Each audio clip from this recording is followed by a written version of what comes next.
Merci de votre fidélité, mesdames, messieurs, bonjour et bienvenue dans votre émission Opinion. Ce dimanche, nous recevons sur ce plateau M. Doudou Wade. Il est ancien député, ancien président du groupe parlementaire libéral et démocratique à la 11e législature. Présentement, il est membre du comité directeur du Parti démocratique sénégalais. Bonjour et bienvenue, M. Wade. Bonjour, Madame Ndeye Fatou, et bonjour à tous vos auditeurs, tous vos téléspectateurs et principalement ceux de votre émission Opinion. Oui. Pour briefer un peu nos auditeurs et téléspectateurs, Doudou Wade, vous êtes conseiller en ressources humaines, ancien instituteur, ancien contrôleur du travail, de l'emploi et de la sécurité sociale, ancien député, ancien président du groupe parlementaire libéral et démocratique et ancien député du Parlement de la CEDEAO. A-t-on dit l'essentiel? Je pense, Madame, que vous en avez dit beaucoup. Beaucoup, et toutes nos excuses pour en avoir dit beaucoup. L'on s'achemine vers l'élection des membres du Haut Conseil des collectivités territoriales à la date du 4 septembre. Quelle est la position de votre parti, le PDS? Je voudrais, Ndeye Fatou, vous remercier et dire bonjour à vos auditeurs et essayer avec vous de faire le tour de l'actualité et répondre à votre première question sur le Haut Conseil de Tanor. Il s'agit d'une institution qui a été faite, préfabriquée pour récompenser un allié politique.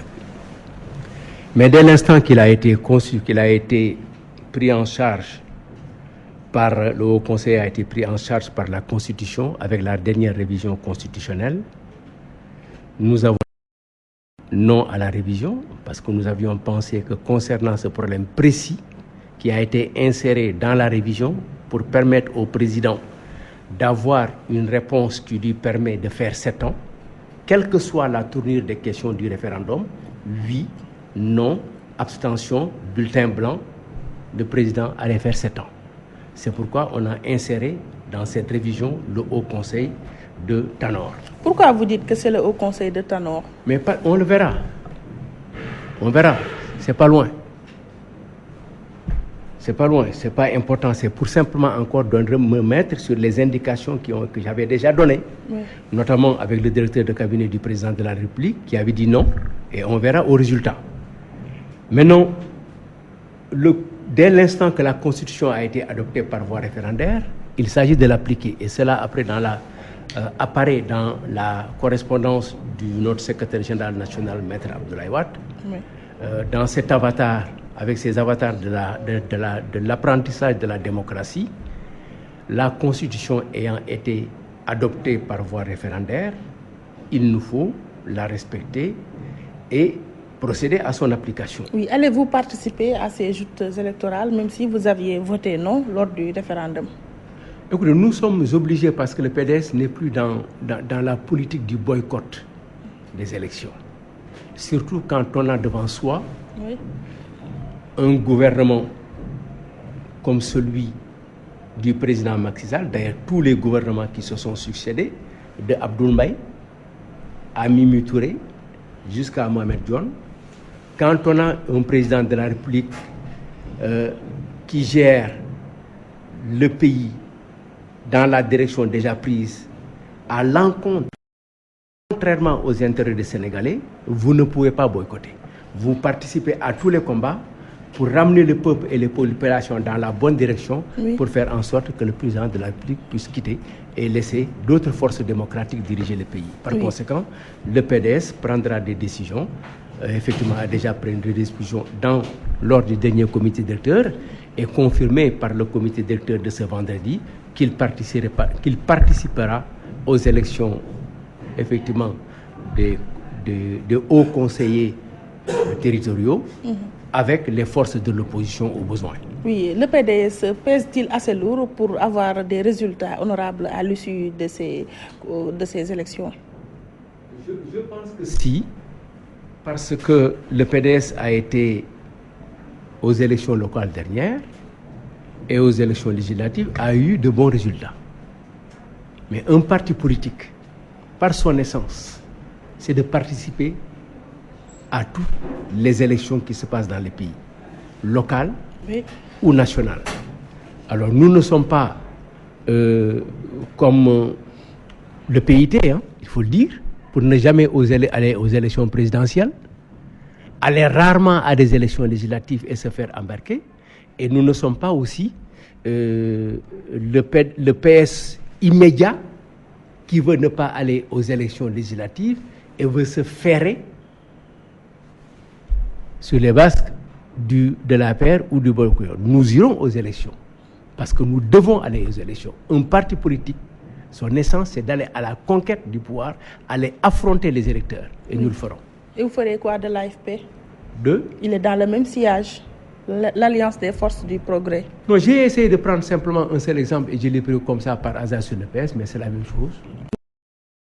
Oui, Monsieur Wade, l'OFNAC est au cœur de l'actualité, surtout après l'éviction de Madame Nafi Ngom Keïta. Pour aller au fond des choses, la création de cette structure répond-elle aux besoins des Sénégalais? Écoutez, l'OFNAC est déjà créé.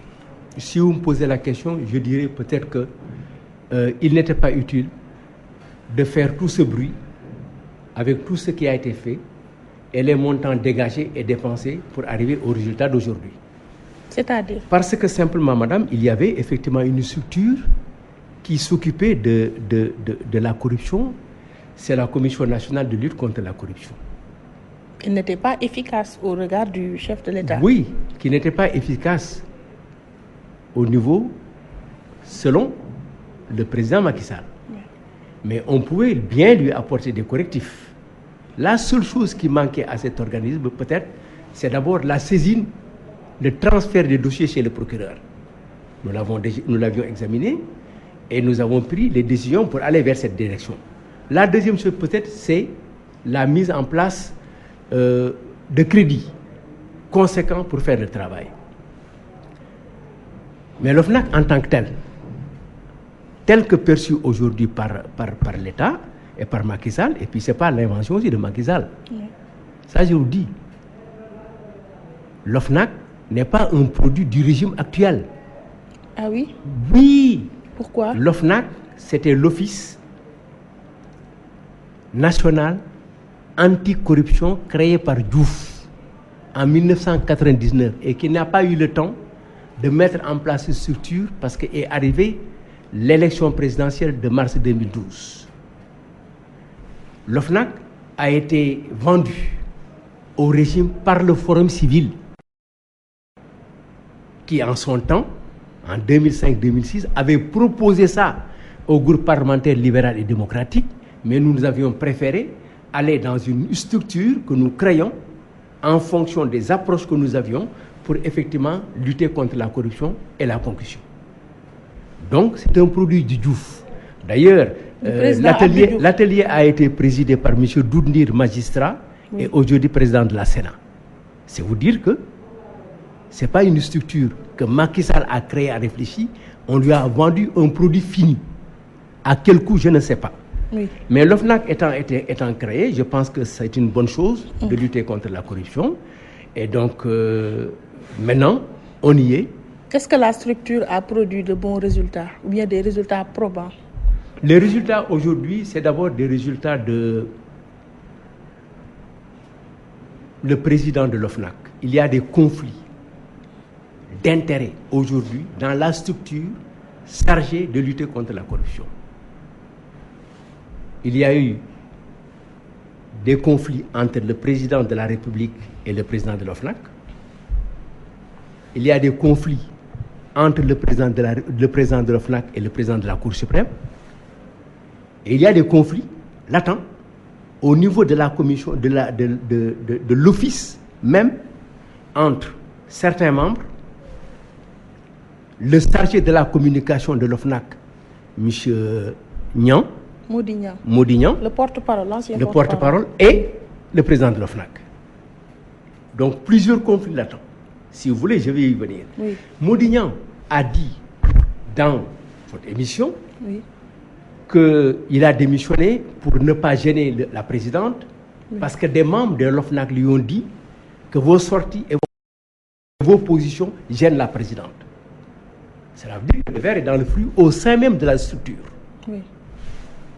Maintenant, le président de la République et Mme Nafi Ngom Keïta ont des problèmes très, très sérieux Et ces problèmes, je pense que datent de la rencontre des vérificateurs des patrimoines, des déclarations de patrimoine au Sénégal qui s'est tenue au mois de mai 2014, où il y a eu des résolutions très fortes,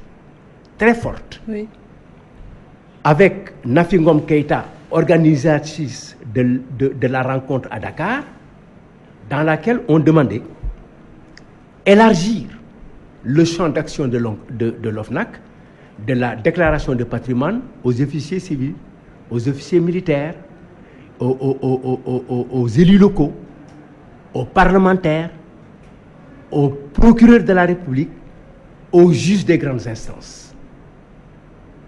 D'autant plus qu'il a été remarqué au cours de cette rencontre que relativement à la déclaration de patrimoine qui fait l'objet d'une loi au Sénégal et qui faisait que certaines personnes étaient assujetties à la déclaration de patrimoine à l'entrée de la fonction et à la sortie de la fonction, le président de la République s'est arrangé pour que cette disposition ne s'applique pas à lui. Parce que dans la loi, dans son projet présenté à l'Assemblée nationale, qui faisait en sorte que du président de l'Assemblée nationale aux autres membres qui ont été cités nommément par leur fonction, et tous ceux qui étaient administrateurs de crédit ou ordonnateurs de recettes ou de dépenses supérieurs à 1 milliard devaient effectivement être déposés des déclarations de patrimoine à l'entrée et à la sortie. Le président s'est omis lui-même de faire cette déclaration à la sortie et en définitive, aucune loi ne l'oblige à faire des déclarations à la sortie, effectivement, quand il ne sera pas président de la République. Donc, le président s'est autoprotégé. Et ça, je pense que ça fait partie des problèmes sérieux qu'il y avait entre la présidente de l'OFNAC et le président de la République. Mais pourquoi elle n'a pas été reconduite à son poste, hormis ces problèmes de déclaration de patrimoine, n'est-ce pas? Elle a rendu son rapport pour l'exercice 2014-2015 et elle a même eu à épingler certains directeurs. Oui, mais ce qui est profond et réel, c'est que Madame la présidente de l'OFNAC est venue à votre émission le 29 mai. Oui. Vous lui avez posé la question sur ses relations avec le président de la République. Elle a dit qu'il n'y a pas l'ombre d'un doute. Ils étaient en de bons termes. Qu'ils étaient en de bons termes. Mais c'était faux. Parce qu'elle-même dit que le 24 novembre 2014, le 28 novembre 2014 et le 10 mai 2015, avoir rencontré le président de la République, qui à ces dates, depuis 2014, voulait qu'elle parte. Et le président de la République a fait pression, contrairement aux dispositions de la loi, sur Madame la Présidente pour lui demander de partir. De partir avant le délai de 3 ans pour lesquels elle a été présidente de l'OFNAC. 3 fois de suite, le président l'appelle, d'abord pour la pousser à partir en lui proposant. Si c'était dans un autre cas, on n'aurait pas dit que le président aurait même, si c'était dans un autre cas, pour une autre personne, on aurait dit que cette personne est en train de corrompre Mme Ngom pour la... Je vous propose un poste d'ambassadeur. Je vous propose pour que vous laissez l'OFNAC un poste de vice-président. Je vous propose un poste d'ambassadeur pour que vous laissez la présidente de l'OFNAC. Pourquoi? Voilà les questions importantes qu'il faut se poser. Parce que Nafi Ngom Keïta, la présidente de l'OFNAC et monsieur le président de la République n'avaient plus la même vision de la lutte contre la corruption. Le président s'était dégagé de l'option de lutter contre la corruption compte tenu de la direction prise par Mme Nafi Ngom Keïta. Je vous rappelle la rencontre qu'il y a eu à Dakar pour réunir tous les vérificateurs des patrimoines et pour élargir le champ d'action de la déclaration de patrimoine. 1. 2. L'affaire Petro-Tim. C'est ce qui est visible, mais il y a d'autres endroits, d'autres problèmes, d'autres questions pour lesquelles Mme Nafi Ngom Keïta s'est engagée et qui concernaient des personnes très proches du président de la République. Et maintenant, la goutte d'eau qui a fait déborder le vase, c'est avec le président de la Cour suprême. Oui, sur ce point, derrière l'affaire Nafi Ngom Keïta, il y a une polémique liée à la déclaration de patrimoine qui devient une obligation pour le président de la Cour suprême, même si au niveau du ministère de la Justice, on dit qu'il n'est pas assujetti à cela. Vous savez, le ministre de la Justice, lui, waxam jarul dóor sa doom. Alors, il n'est pas digne de confiance. Pourquoi? Oui. Nafi Ngom Keïta a raison concernant le président de la Cour suprême. Les lois instituant la Cour suprême stipule en son article 11 que le président de la Cour suprême est administrateur de crédit. Article 11. La loi sur la déclaration de patrimoine assujettit les administrateurs de crédit à la déclaration de patrimoine si les crédits gérés par eux dépasse 1 milliard. Madame Baké, le président de la Cour suprême, en 2015 comme en 2016, a des crédits supérieurs à 1 milliard. Les crédits ouverts par la loi de finances de 2015 donnent 1 milliard 677 millions 077 620 administrés par le président de la Cour suprême.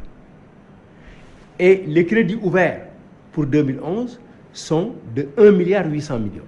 Par conséquent, il est administrateur de crédit et il est assujetti. Mais ça, c'est pas grave. Oui. Ce qui est grave, que lui, il refuse de le faire, le président de la Cour suprême, je le comprends.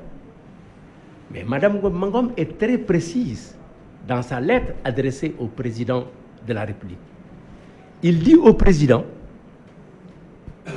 le président de la Cour suprême est assujetti à la déclaration de patrimoine parce que l'administrateur de crédit dépense 1 milliard. Je vous en avais parlé et vous m'avez répondu pour me dire laissez-le tranquille. C'est le président de la République, gardien de la Constitution, ayant proposé dans ses textes, principalement sur des textes issus des décisions de l'UEMOA, dans le cadre communautaire, le Code de la transparence, ayant créé l'OFNAC pour faire des déclarations de patrimoine, et dit à la présidente de l'OFNAC, laissez-le tranquille, en quelque sorte, ci wolof bàyyil jàmbur sa yoon nekkul ci moom sama nit la. Quand on est devant une situation pareille,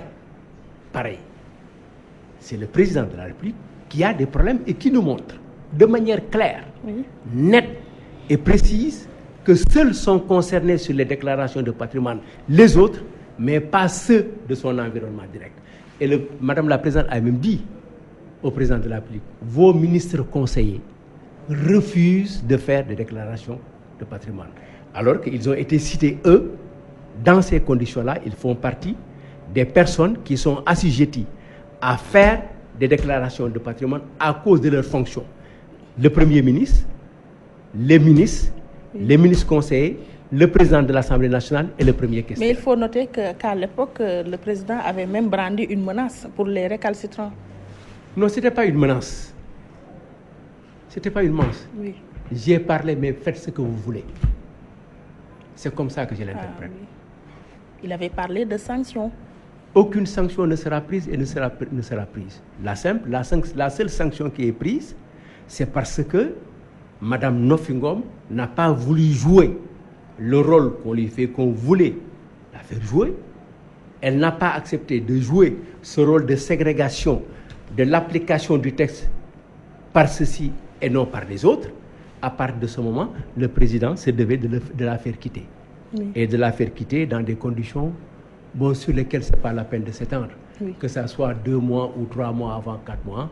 L'essentiel, Nafi Ngom Keïta savait qu'elle allait quitter, d'autant plus que informations très, très, très précises. Parce que les informations les plus précises dans notre pays et qui sont divulguées dans la place publique, vous les tenez de la présidence de la République. D'ailleurs, Nafi Ngom disait dans sa lettre, ayant appris par diverses sources que vous voulez me faire quitter la présidence de l'OFNAC. Les sources les plus sûres des décisions qui vont être prises par le président de la République, c'est d'abord ses propres collaborateurs. Oui. C'est eux qui divulguent les nouvelles. Totalement. Et quelle suite allez-vous donner à cette affaire, puisqu'elle envisage de déposer un recours au niveau de la Cour suprême dans ce contexte? Ça va nous ramener à ce qu'on appelle l'indépendance de la justice ou l'indépendance des magistrats. Madame Nafi Ngom, je ne pense pas, aujourd'hui, ne peut pas avoir des illusions concernant cette affaire, parce qu'elle disait dans sa lettre qu'elle s'abstiendrait de saisir la Cour suprême. Oui. Elle a été rattrapée après par diverses personnes, peut-être des conseillers, des amis, ceux qui sont à l'intérieur et lui ont donné des informations, les diverses sources, oui, mais aussi par les Sénégalais, dans leur majorité, qui sont déçus par cette attitude qui fait que y a des personnes qui sont protégées par le président de la et notamment le président de la Cour suprême. Peut-on admettre qu'elle ne vise pas le président de la République? Quand le président de la Cour suprême est celui qui va recevoir le recours de Madame Ngom et n'est pas d'accord sur la déclaration de patrimoine et ne veut pas faire cette déclaration de patrimoine, par conséquent, vous savez, c'est l'histoire de la souris qui fait de la contrebande et du chat qui joue au douanier. Quelles que soient les circonstances, elle ne gagnera pas. Oui. Alors, derrière cette affaire, il y a aussi la passation de service de cérémonie. Madame Nafi Ngom promet de revenir et de répondre à ses détracteurs. Attendez-vous à ce qu'il y ait de grands déballages? Écoutez, je ne pense pas que ce qu'on appelle ces détracteurs, mais ces détracteurs, c'est qui? C'est ceux qui ont répondu. Le conseil du ministre de la Justice qui dit que les crédits sont de 800 millions alors que la loi finance les porte à 1,677 et à 1 milliard. Tu sais, il est très facile de faire la contradiction à ces personnes. Ce qui est encore, c'est certains députés qui se sont élevés et qui même ont contesté à l'Assemblée nationale en plénière des décisions de la Cour suprême. L'interlocuteur de Mme Nafi Ngom, président de la République, il appartient au président de la République de nous dire si effectivement elle a fait appeler Mme Ngom en 2014 et en 2015 pour lui demander de partir. Il appartient au président de la République de répondre si effectivement elle a fait des propositions alléchantes à Mme Ngom, vice-présidente de la BCEAO, gouverneur de la BCEAO, ambassadeur dans un pays, ministre de la République, pour laisser ses amis, ses parents, ses alliés. Il appartient au président de la République de dire si effectivement le président de la Cour, pour le président de la Cour suprême, il a dit à Mme Nafi Ngom, laissez-le tranquille, bayil Djambour. D'accord. Comme il y a une nouvelle présidente de l'OFNAC à la personne de Mme Seynabou Ndiaye Diakhaté, quelles sont vos attentes? Oui, écoutez, Mme Nafi Ngom Keïta comme Mme Seynabou Ndiaye sont de très grandes dames, de très grands fonctionnaires. Mais vous savez, un fonctionnaire, tout dépend, dans l'exercice de ses fonctions, de ce qu'elle veut faire ou de ce qu'elle ne va faire. Mme Nafi Ngom Keïta a fait un chemin, brillant chemin, d'infirmière d'État en passant par le CFPA, l'ENAM, premier vérificateur, c'est la première femme à assumer ses fonctions, elle a fait du chemin. Dans le cadre de la magistrature aussi, Madame Seynabou Ndiaye, Nafi Ndiaye, plutôt Nabou Ndiaye, Nafi Ngom, j'ai dit c'est le même chemin. Madame Ndiaye est venue pour prendre des décisions énergiques dans la lutte contre la corruption. Et si effectivement elle fait le travail conformément aux dispositions de la loi et des principes de liberté et d'indépendance du juge et de la justice, il n'y a aucun problème qu'elle fera un bon travail. Maintenant, est-ce qu'elle résistera?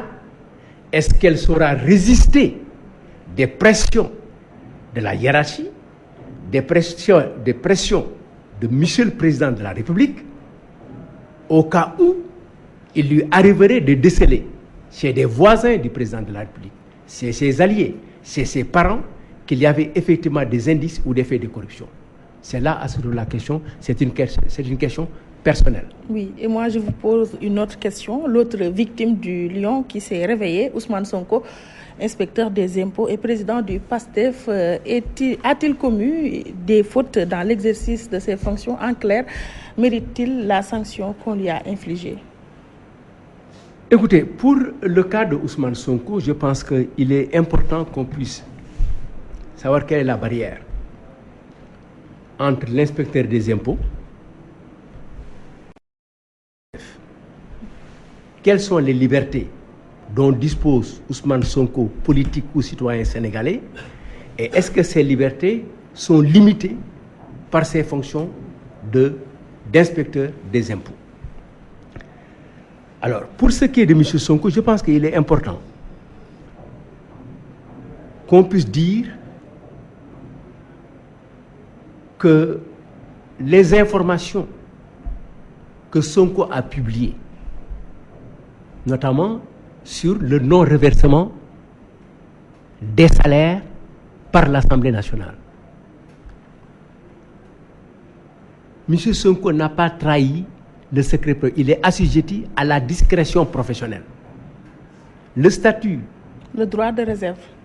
Le statut de général des fonctionnaires, oui, parle de l'indiscrétion. Le devoir de réserve, oui, comme l'obligation de réserve. Vous savez, c'est pas une notion qui est déterminée par la loi. C'est des situations qui ont amené le juge à se prononcer sur un certain nombre de faits et d'où est sorti le devoir de réserve. Et c'est simplement aussi pour limiter l'expression du fonctionnaire. Mais le fonctionnaire se trouve à un carrefour extrêmement compliqué.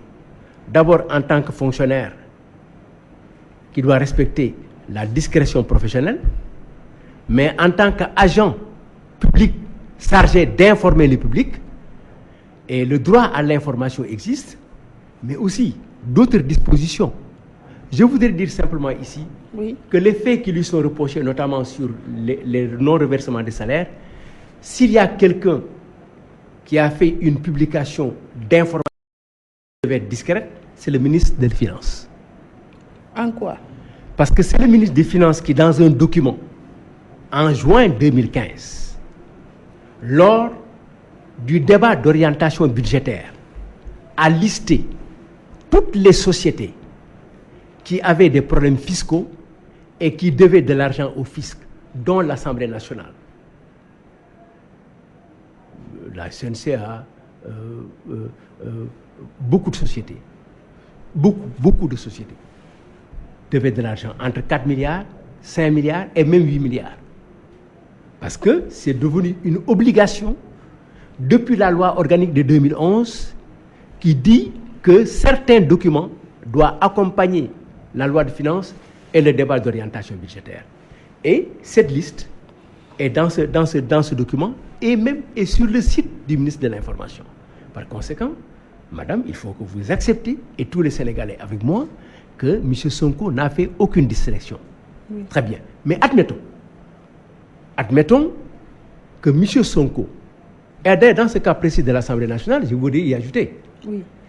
M. Sonko n'a pas toutes les informations. Mais je vous dis, madame, oui, et aux Sénégalais, qu'il y a à l'Assemblée des personnes qui travaillent à l'Assemblée, qui sont payées et qui ne figurent pas sur les états de salaire, et notamment dans l'entourage direct du président de l'Assemblée nationale.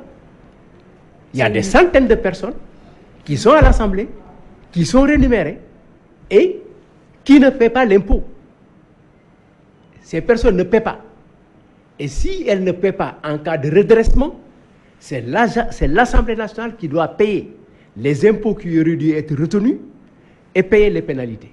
Comment peut-on qualifier ces faits? Le manque de rupture annoncée et ensuite une assemblée moribonde. Je reviens donc sur la question de Sonko. Admettons que Sonko se trouve dans le cadre de son travail face à des infractions des infractions de non-transparence. La loi, le code de la transparence, dans son article 7.3, oblige l'agent public de faire une dénonciation à la justice, sinon il est condamné pénalement. Tout fonctionnaire aujourd'hui, dans le cadre des décisions communautaires qui ont été traduites dans la loi organique des finances, s'aperçoit qu'il y a effectivement des infractions à la réglementation financière et à la gestion des ressources publiques, a une obligation de dénonciation à la justice. S'il ne le fait pas, il est sanctionné pénalement. Par conséquent, le fonctionnaire aujourd'hui, dans la situation actuelle depuis 2011, et notamment avec la loi de finances, ces dispositions qui vont rentrer en 2017, tout fonctionnaire a une obligation d'information au public, aux citoyens, et a une obligation de dénonciation à chaque fois que cet agent public rencontre effectivement qu'on a défailli effectivement à l'organisation financière de notre pays. Mais au-delà, ce dossier ne pose-t-il pas la problématique du fonctionnaire et la politique? Écoutez, problématique du fonctionnaire et de la politique, oui. Parce que il faut qu'il y ait un choix. Ce qui est reproché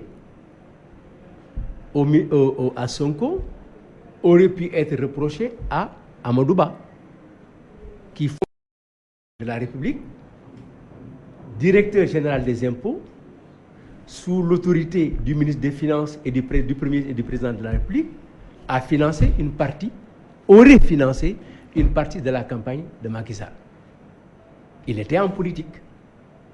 Par conséquent, et aujourd'hui, tout le monde sait que le ministre des Finances est en politique et dépense beaucoup d'argent, notamment aux parcelles, jusqu'à la location d'un hôtel pour en faire un siège social de l'APR pendant un certain temps. Il se pose effectivement un problème, mais ça ne départ pas d'aujourd'hui. C'est depuis Senghor. Senghor a commencé en un certain temps à aller prendre les fonctionnaires dans leur situation, dans leur service, dans leur département, pour les faire venir en politique. C'est le cas d'Abdou Diouf, c'est le cas d'autres, c'est le cas d'Ayub Thiam. Et la seule personne qui a effectivement échappé à cela, je pense, de mon point de vue personnel, c'est personnel, qui a pu échapper à cet attrait de la politique des partis, c'est le doyen Daniel Kabou. Ainsi avec Diouf, avec Wade, Zakaria Diaw, qui encore, hier, PDS, qui a transhumé, et aujourd'hui APR. Et il y a des gens maintenant qui sont dans cette moue et qui font que tous les régimes qui seront là diront que compte tenu de mon expérience, je viendrai effectivement aider le président de la République de rentrer dans un parti. Il y a aujourd'hui effectivement des décisions, des orientations qui doivent être prises.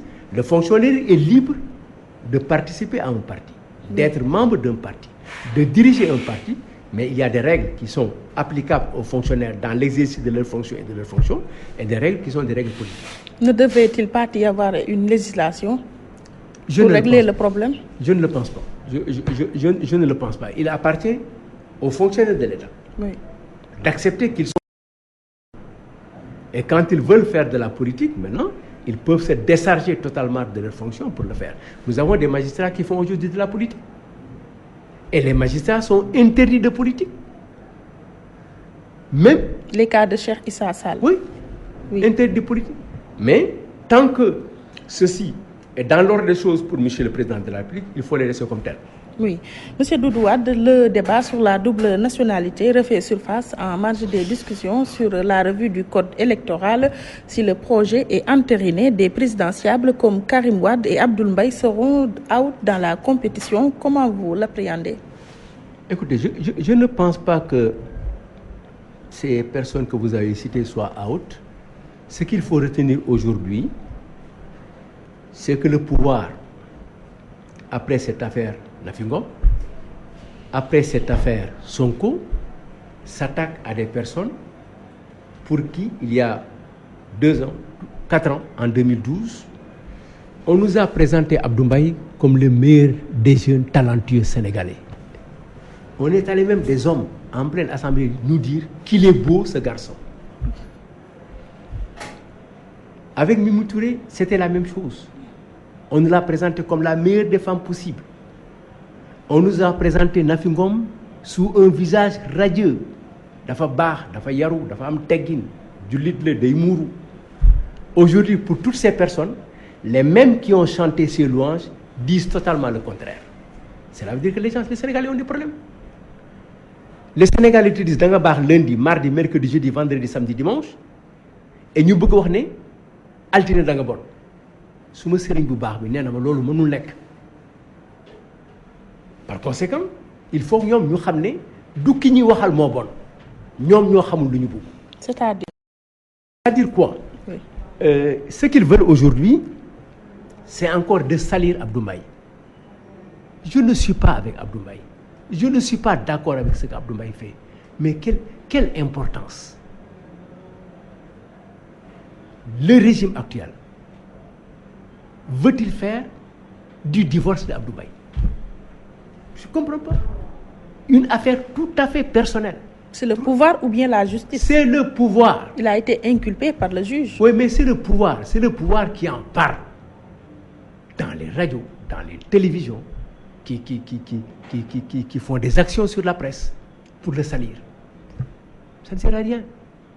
Par conséquent, et aujourd'hui, c'est conformément aux dispositions de la Constitution sur la nationalité, où on dit que le candidat aux élections présidentielles, à l'élection présidentielle plutôt, oui, doit effectivement et réserver seulement à ceux qui sont sénégalais exclusivement. Ça n'a jamais eu de problème. C'est le président Wade qui l'a mis dans notre constitution. Non, c'est totalement faux encore. C'est faux, madame. Je dis c'est faux. C'est encore le régime. C'est que nous, c'est faux. C'est la constitution de 2001. Non. Qui est l'œuvre de Maître Abdoulaye Wade. Non. C'est Diouf qui a inséré cette disposition dans la constitution. C'est Abdou Diouf qui a inséré cette disposition dans la constitution, pensant en un certain moment que Wade avait une double nationalité. Si Wade avait une double nationalité, Abdou Diouf ne le laissait pas participer aux élections de 93, ne le laissait pas participer aux élections de 2000 et gagner. Si Wade avait une double nationalité, on ne l'aurait pas laissé faire comment il s'appelle, 2007 et 2012. Pourtant, il a une position dans la Constitution de 2001. Oui, je suis d'accord sur ça. Mais qu'on ne dise pas que Wade en est l'initiateur. Mais c'est comme il a reconduit dans la disposition de 2001 que Dakar est la capitale du Sénégal. Ce qui intéresse, ce sont les nouveautés. Et la nouveauté aujourd'hui, c'est de dire en sorte, il faut d'abord, ce que la loi avait dit, il faut simplement prouver que vous avez une nationalité sénégalaise exclusive, c'est déjà fait, il n'y a pas de problème. Mais maintenant, on dit, il faut que vous l'ayez 5 ans ou 10 ans. Oui. Alors, avant le jour du scrutin. Oui, 5 ans avant le jour, c'est la nouvelle trouvaille. Oui. Après, ils vont nous dire, vous savez quoi? Oui. Que ne peuvent être candidats aux élections présidentielles qu'un certain nombre, que les personnes appartenant à telle ethnie. Ils sont dans des dérives. Une république. Je dis, ils sont dans des dérives extrêmement graves. L'essentiel, c'est que le Sénégalais qui veut nous gouverner soit exclusivement de nationalité sénégalaise. On peut même aller plus loin. Mais je dis, pourquoi c'est extrêmement grave? Oui. Cela veut dire que aujourd'hui, ces gosses qui ont 35 ans, aujourd'hui qui sont nés en France, de pères et de mères sénégalais dans l'immigration, ne peuvent pas être candidats aux élections présidentielles. Pourquoi? Parce qu'ils ne sont pas nés à Fatick, à Kébémer, à Soum-Soum. Non. C'est encore des dérives orchestrées par le pouvoir avec la bénédiction des responsables de l'APR, notamment son président, pour arriver effectivement à cette décision. Selon le ministre conseiller Benoît Sambou, l'idée ne vient pas de l'APR, mais d'un allié de l'APR. Un allié de l'APR soutenu par l'APR, c'est tout comme. L'essentiel, les Sénégalais doivent savoir que de plus en plus, nous allons de dérive en dérive. C'est exclure toutes ces personnes qui sont de maman vietnamien, soviétique, bulgare, français, guinéenne, de maman sénégalaise, congolaise, que vous n'avez pas le droit d'être président de la République au Sénégal. Et malheureusement, ces projets sont toujours portés par quelqu'un. Et il y a quelqu'un derrière qui pousse. Mais c'est sûr. Et comme l'a dit Madame Nafingom, selon certaines sources, et ces sources se confirment, c'est parti d'en haut pour descendre vers la base et porté par Samba. Oui. Mais les Sénégalais, je pense, sur cette question aussi, pourront faire face. Oui, s'agissant des travaux sur le code électoral, la machine est déjà grippée. Partant, les 4 points d'achoppement entre le pouvoir et l'opposition auront-ils un dénouement heureux? Mais les points d'achoppement qu'il y a eu ne datent pas d'aujourd'hui, madame. Quand ils sont sortis de cette première séance qu'on appelait séance inaugurale, on attend d'abord les secondes séances sur le dialogue national, devenu dialogue politique. Depuis la première séance qu'on appelle séance inaugurale, il n'y a pas eu d'autres sessions, n'est-ce pas? Le président de la République disait lui-même, pour certains leaders politiques, je prendrai en charge de les recevoir et d'en parler. Oui. À part de ce moment, on avait déposé un texte sur le bureau de l'Assemblée nationale qui a été définitivement retiré. Le Haut Conseil des collectivités territoriales, le Haut Conseil de Tanor, n'a pas été discuté dans le cadre du dialogue politique ni du dialogue national. Cela veut dire que l'État est en train de faire ce qu'il veut pour amener les gens à l'inacceptable. Mais malheureusement que l'inacceptable ne sera pas accepté. C'est aujourd'hui le problème qui a été posé sur la refonte partielle des listes électorales qui n'a qu'un seul objectif, faire radier toutes les personnes qui ne se présenteront pas. C'est comme si on disait, ceux qui croient en Dieu doivent se rassembler à Dakar demain. Et que tous ceux qui ne viendront pas disent par leurs gestes qu'ils ne croient pas en Dieu. C'est la même chose. On dit aux gens, allez faire votre carte d'identité, oui, et précisez-nous si vous voulez rester dans le fichier électoral. Et je reviens sur le fichier électoral. Le fait de dire que des gens ne sont pas allés aux élections pendant 1 an ou 2 ans, ou oui, 2 élections, il faut les radier, ce serait contraire à la loi. On a une liberté de s'inscrire. Et quand on s'inscrit sur les listes électorales, on doit y demeurer jusqu'à ce qu'on demande sa propre radiation. Oui. Mais on ne peut pas obliger quelqu'un à se faire radier. Et le droit de vote n'étant pas obligatoire, la personne vote au moment où les élections sont voulues. Je peux être candidat, je peux être sur les listes et décider de ne pas voter que dans 20 ans.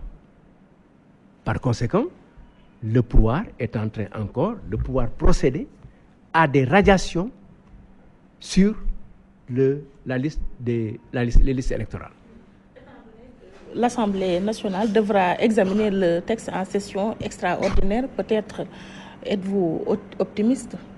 Non, il ne faut rien attendre de cette Assemblée. Absolument rien. Zéro. Nada, dara. Pour quelle raison? Pour quelle raison? Mais parce que eux-mêmes, l'Assemblée, ont reconnu que l'Assemblée a failli.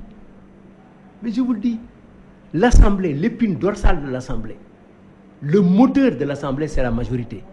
Et principalement son président, qui dit avoir été déçu par l'immobilisme de l'Assemblée pour venir nous dire en juin 2015 que cette Assemblée était déjà un échec total. Par conséquent, on ne peut rien attendre de cette Assemblée. Oui. Cette Assemblée, elle est ce qu'elle est.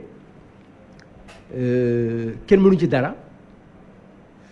ne peut être ni repeinte, ni modelée, ni rafistolée. La seule chose, c'est de faire en sorte que nous puissions aller aux élections législatives et avoir une assemblée. Oui, quelle assemblée nationale nous faudrait-il en 2017? Une assemblée nationale soucieuse de ses prérogatives. Voter la loi et contrôler l'Assemblée nationale et, comme on dit aujourd'hui, évaluer les politiques publiques. Mais pour cela, il faut d'abord qu'il y ait des députés à la dimension des charges des incombes, un président de l'Assemblée capable de faire bouger l'institution. Je vous donne des exemples. Oui. Depuis combien de temps? Depuis pratiquement 1 an, vous avez entendu la proposition de loi de Mbéri Sylla sur l'homosexualité. La proposition de loi de Bougazeli, je pense, si je me trompe, je ne sais pas si c'est lui ou pas, sur la peine de mort. Mais le président de la est assis sur ces dossiers. Même pour faire voter la proposition de loi de Omar Sarr, pour que lui, président de l'Assemblée nationale, ait un mandat de 5 ans et soit élu président pour 5 ans, il a dit, pour les dossiers de Macky en ce moment précis, parce que les choses n'étaient pas claires, que moi-même, je ne voterai pas la proposition de loi qui amène mon mandat, mon élection de président de 1 à 5 ans. Moi, li ngeen may jox te mu baax ci man bugguma ko. Qu'est-ce qu'il faut attendre? Quoi? On a en pleuré sur cette situation de notre Parlement. Alors qu'il y a des députés aujourd'hui qui sont dans des situations de faire le travail. Nous avons parlé tout à l'heure des retenues non reversées. Personne n'a répondu. Où était le président de la Commission des finances? Mais quand Thierno Bokoum a demandé, conformément à la réglementation, qu'on lui envoie les documents comptables pour vérifier la gestion de Moustapha Niasse, on l'a expulsé de son poste. Oui. Et la personne qui l'a remplacé, c'est Babacar Diamé. Non. La personne qui l'a remplacé à la comptabilité, je ne connais pas son nom, mais elle est venue et elle s'est mise dans la direction tracée par le président de l'Assemblée nationale et ne sollicite aucun document pour assurer le contrôle de l'Assemblée. Mais heureusement que des gens sont en train de le faire et que en 2017, Inch'Allah, nous allons revenir sur toutes ces questions et notamment ces masses d'argent qui ont été sorties et ont été distribuées à certaines personnes. Oui, avant d'y arriver, depuis la libération de Karim Wade, on parle de rapprochement entre le PDS et l'APR. Il n'y a pas de rapprochement entre le PDS et le pouvoir. Le PDS est dans la ligne qu'elle s'est tracée en tant que parti d'opposition. Il s'est présenté aux élections législatives sous sa bannière et a eu 12 députés, s'est présenté au local et se présente aux élections de désignation des hauts conseillers territoriaux. S'il y a quelqu'un qui a changé dans les rapports du PDS, entre le PDS et la PDS, c'est le président de la République. En quels termes? Mais dans sa déclaration faite en France, quand on lui a posé la question sur, quand il a dit que la libération de Karim Wade était demandée par les Sénégalais, en répondant à une question, était demandée par les Sénégalais, pas des, par les Sénégalais. La question immédiate du journaliste s'est dit, qu'est-ce qui a changé? Il a dit rien, sinon moi, le président de la République. Par conséquent, c'est le président qui doit déterminer quels sont ses rapports, quel rapport il veut avec son pays, avec ses citoyens, avec le PDS et avec les autres. Même s'il évoque des raisons humanitaires dans la libération de Karim Wade. Il n'y a aucune raison humanitaire, madame. Les raisons humanitaires comme ça, que son père était vieux. Oui. Hein, et que ses enfants ne l'ont pas vu depuis... Il avait 90 ans. Oui. Mais quand il arrête, il avait 87 ans et demi. C'est pour ses enfants. Oui. Mais quand il arrête, il n'avait pas 2 enfants et demi. Il avait 3 enfants. Ça, c'est pourquoi il appartient au président de la République de se ressaisir et de dire aux Sénégalais ce qu'ils pensent et de leur dire la vérité. Quelle vérité? La vérité. Qu'est-ce que vous voulez savoir sur ce qui s'est passé effectivement chez Nafi Ngom Keïta? Le pourquoi, la personne qui a été choisie par le président de la République, Et dans la tête du président de la République, il fallait avoir une présidente qui fera le travail. Et quand elle fera le travail, effectivement, on va renouveler son mandat. Mais elle est confrontée à un président qui déjà en 2014, novembre 2014, on lui propose de partir. Mais dans l'affaire Karim Wade, y a-t-il une vérité que le chef de l'État nous cache? Écoutez, c'est le président. Il y a beaucoup de choses qui ont été dites. Et je ne veux pas revenir sur ces questions. Je suis en train d'écouter les uns et les autres. Disposition du code, du code pénal, il faut une demande pour bénéficier de la grâce. Oui. Karim Wade n'en a pas fait. Il n'a pas écrit. Il n'a pas signé. Il n'a pas fait de demande de grâce. D'après le ministre Abdou Latif Coulibaly, c'est sa famille qui a formulé la demande. J'y viens. Après, on nous dit non. C'est un membre de sa famille.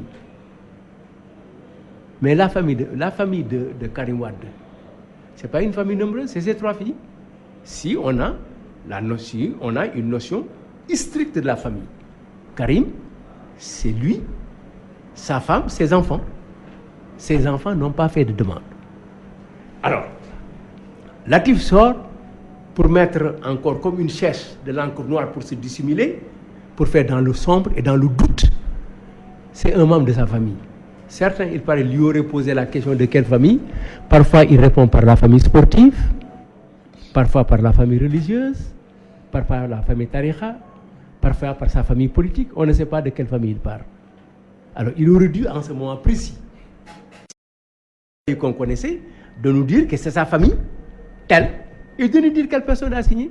Mais heureusement que le Premier ministre s'est rapidement mis devant la scène pour le démentir, pour dire que ça a été fait par l'émir de Qatar. Alors, à qui croire? 3 personnes, même groupe, même famille, même parti, discordance totale sur la signature d'un document. Par conséquent, la seule personne aujourd'hui qui peut nous dire qui c'est le président de la République, le président de la paix ou son épouse. Ah oui, ouais. Il y a aussi son épouse dans le dossier. Je ne sais pas. Mais en principe, on ne se cache pas de son épouse. Il devrait y avoir des confidences. Et il y a des hommes qui sont très très proches de leur épouse et qui disent tout à leur épouse. Et parfois même, ils permettent à leur épouse de prendre des dossiers difficiles.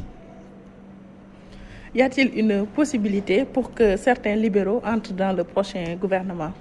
Vous savez, notre ligne, madame, c'est la ligne d'opposition.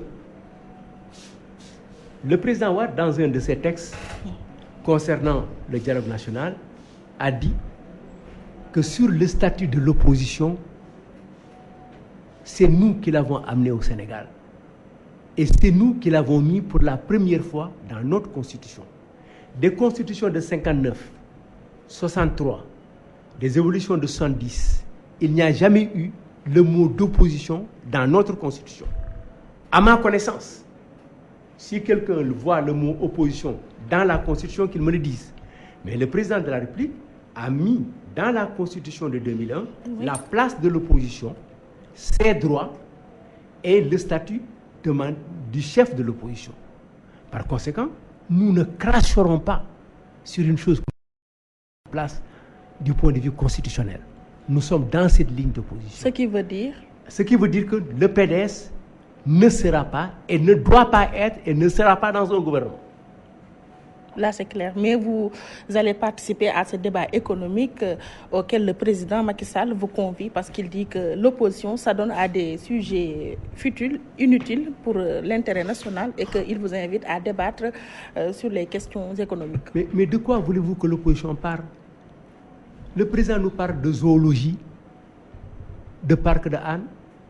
Il est venu, on l'a écouté sur l'inauguration du pont de l'émergence. Il nous parle du lion, de la panthère et du tigre qui dort. À quoi voulez-vous qu'on parle si c'est le président qui donne cette orientation? Le débat dont le président veut, économique, politique, constitutionnel, législatif, se passe d'abord à l'Assemblée et avec les partis politiques. Et à ce niveau, madame, les grandes occasions, c'est le budget. Mais c'est aussi la nouvelle disposition qui date d'ailleurs de 2010, qui a été aménagée. La présence du Premier ministre une fois par mois. Vous savez à quel... On devait être aujourd'hui au minimum à 60 séances avec le Premier ministre. 60 séances au minimum. Il en est à 6. Du fait de qui? Parce que le président de l'Assemblée nationale ne veut pas que le Premier ministre se fatigue. Le président de l'Assemblée n'a aucune considération pour les députés, et ceci consécutivement à une proposition de loi de l'Assemblée qui a décidé, elle, que le Premier ministre sera là une fois tous les mois, la propre décision de l'Assemblée. La première proposition de loi faite par notre Assemblée, par la 12e législature, ne peut pas faire en sorte que le Premier ministre n'est là que 6 fois sur 60. Par conséquent, nous ne pouvons répondre qu'au débat. S'il veut maintenant le débat, je vais lui poser 2 ou 3 questions. Lesquelles? Monsieur le Président de la République, vous avez appelé à un débat économique et un débat de gestion de nos finances publiques. Comment expliquez-vous que le budget du personnel de la présidence de la République passe de 4 milliards 114 millions en 2012 pour arriver à 7 milliards 412 malgré une diminution des effectifs, ce qui fait 44,80% d'augmentation? Voilà une question. Et si vous voulez, Monsieur le Président de la République, par les premières décisions que vous avez fait prendre à votre ancien ministre des Affaires étrangères, vous aviez décidé de réduire les ambassades. Dites-nous combien d'ambassades vous avez réduit, qu'est-ce que vous avez gagné et combien d'ambassades vous avez créées. Monsieur le Président de la République, vous aviez décidé, sur étude de Mme Nofingom Keïta, à réduire les agences, vous allez dire, de 79 ou de 80. Est-ce que vous pouvez nous faire la liste des agences qui ont été dissoutes, supprimées? Oui.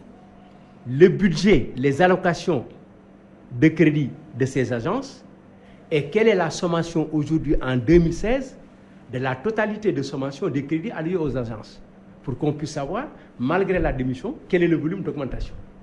Et les Sénégalais seront surpris. Voici un débat économique de gestion des ressources. Et que lui répondez-vous quand il dit qu'un nulard ne peut pas construire un échangeur? Mais il a raison. Ah oui. Oui, il a raison. Il a raison. Bien que ce n'est pas un échangeur, c'est un pont. C'est l'échangeur de l'émergence. Oui, je suis d'accord, il a raison. Il a raison. Mais c'est que je pense que le président Macky Sall devait avoir l'élégance de ne pas parler ainsi aux socialistes. Ah, c'est aux socialistes qu'il s'adresse. Ah oui. Il ne s'adresse pas au président Wade. Et vous avez entendu toute la litanie qu'effectivement il a dit sur le président Wade. Alors quand il fait le pont de Dakar 90 construit par Diouf, il l'aménage à échangeur et il dit aux gens, attention, celui qui l'a fait est un nulard, moi j'ai fait celui-là, par conséquent, je ne suis pas un nulard.